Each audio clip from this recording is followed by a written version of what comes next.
हिंदी व्याकरण की कक्षा में कक्षा 11वीं एवं 12वीं के छात्र छात्राओं का स्वागत है। पिछले दिनों या आप कह सकते हो कि पिछली कक्षा में हम लोगों ने अपठित गद्यांश पे चर्चा की थी। आज हम अपठित काव्यांश पे चर्चा करेंगे। अपठित का अर्थ पिछले दिनों हम लोगों ने पढ़ा था।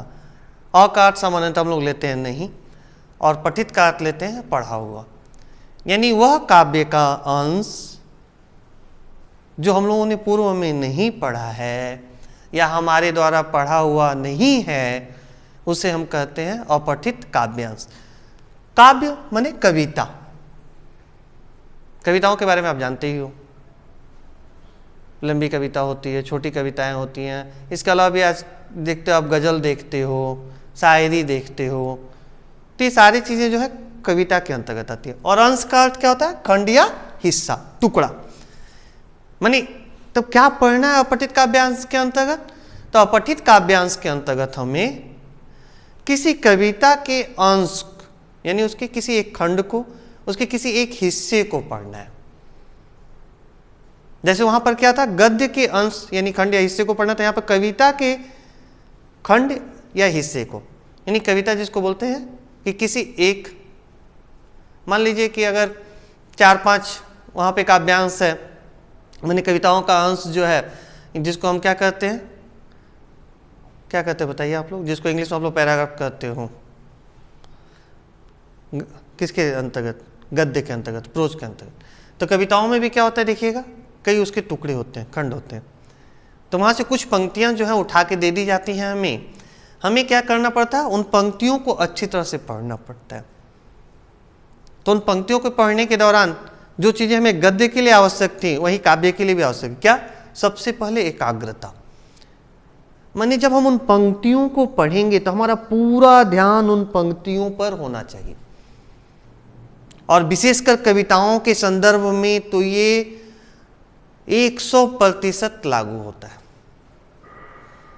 अगर थोड़ा सा भी ध्यान आपका इधर उधर भटका, आप कविताओं के सटीक अर्थ तक नहीं पहुंच पाओगे, उसके भाव को नहीं समझ पाओगे। इसलिए किसी भी मूल्यांकन के दौरान, असेसमेंट के दौरान, या किसी भी तरह का कोई भी एग्जाम हो रहा है, उस दौरान, परीक्षाओं के दौरान, कविताओं को पढ़ने के क्रम में आप पूरा एकाग्रचित करना है अपने मन को, पूरा एकदम ध्यान लगा देना, उसमें मग्न हो जाना है। दूसरा है व्यवहारिक भाषा का ज्ञान। अब कविताओं को हम पढ़ रहे हैं, तो ये तो जरूरी नहीं है कि कविताओं में जो भी शब्दों का प्रयोग किया गया है या कविता लेखन के लिए जिस भाषा का प्रयोग किया गया है, उन सभी भाषाओं से हम पूर्व परिचित हो। मान लीजिए कोई रचना अवधि में मिली है या कोई रचना ब्रज भाषा में की गई है और उसका ही अंश हमें दे दिया गया है। सूरदास, गोस्वामी तुलसीदास आदि की कविताएं हम लोग पढ़ते हुए आ रहे हैं, तो उसके लिए क्या है देखिएगा, वो सब व्यवहारिक भाषा में वो सारे शब्दों का प्रयोग हुआ है, या उन भाषाओं से हम थोड़ा बहुत परिचित भी हैं।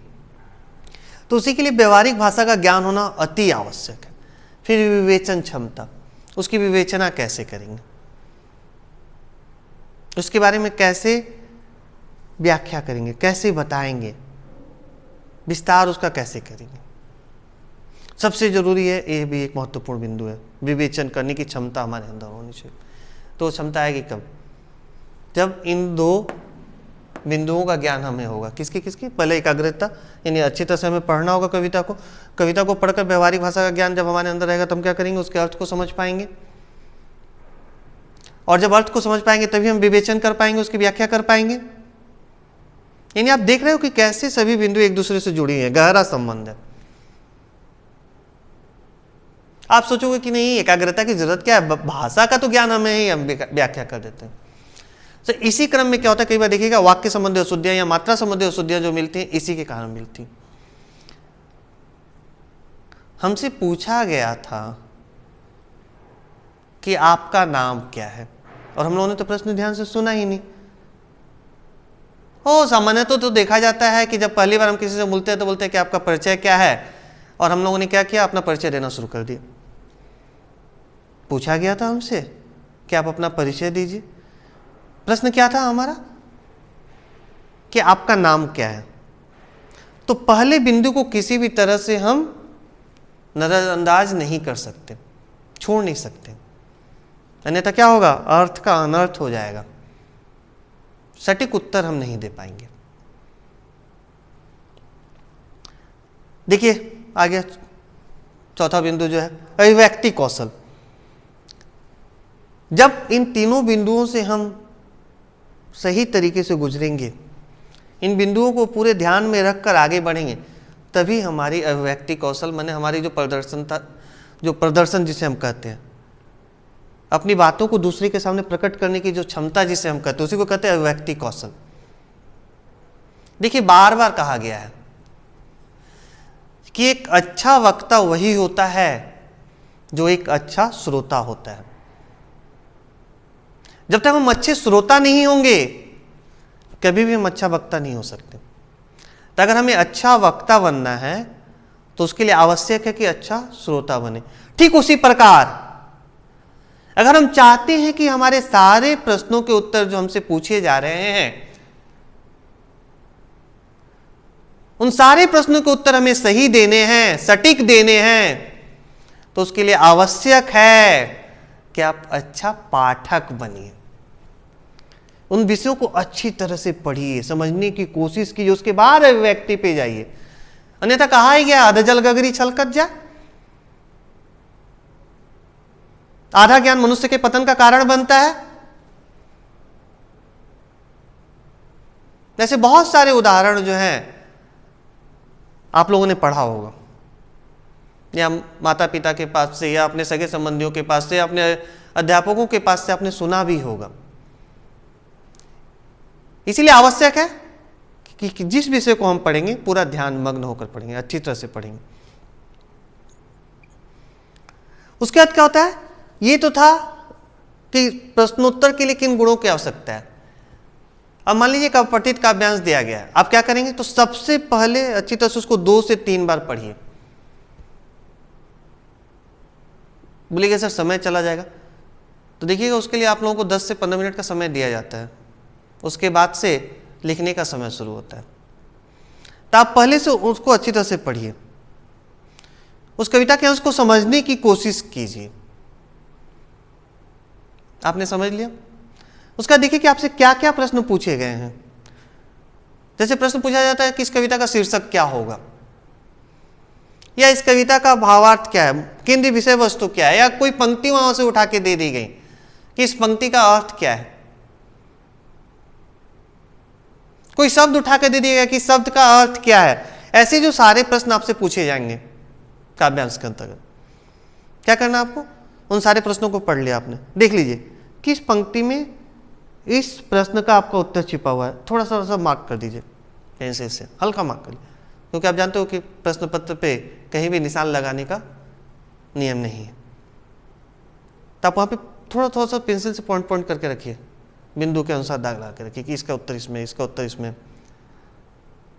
और क्या करना है, सरल और सहज भाषा में उत्तर देने का प्रयास कीजिए। कोई जरूरी नहीं है कि हमें कठिन शब्दों का ही प्रयोग करना है वहां पे, या अनावश्यक विस्तार से भी बचिए, जो कि अभी मैंने उदाहरण ही दिया आप लोगों को।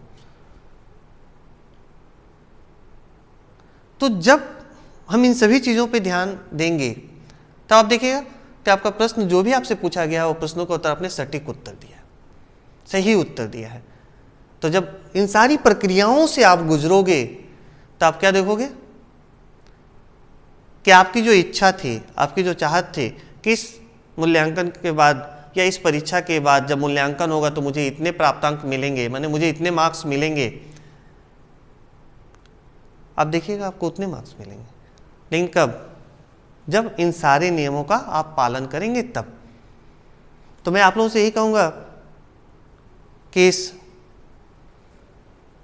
स्थिति में, जिस गंभीर स्थिति से हम गुजर रहे हैं, इस स्थिति में आप घर में जो भी अपठित गद्यांश पिछली कक्षा में चर्चा हुई थी, आज की कक्षा में जो चर्चा हो रही है अपठित काव्यांश पे, इससे संबंधित जो भी अभ्यास है, व्याकरण की किताब आपके पास है, किसी भी पब्लिकेशन की व्याकरण की किताब क्यों ना हो, आप व्याकरण की किताबों को लीजिए और अपठित गद्यांश और काव्यांश पे जो भी वहाँ पे अभ्यास दिए गए हैं, जो भी वहाँ पे प्रश्न पूछे गए हैं, उन सारे प्रश्नों के उत्तर को हल कीजिए। अगर आपको किसी भी तरह की कोई समस्या हो तो तो आप जो स्कूल का ई पोर्टल है उसके माध्यम से आप मुझसे प्रश्न पूछ सकते हो। धन्यवाद।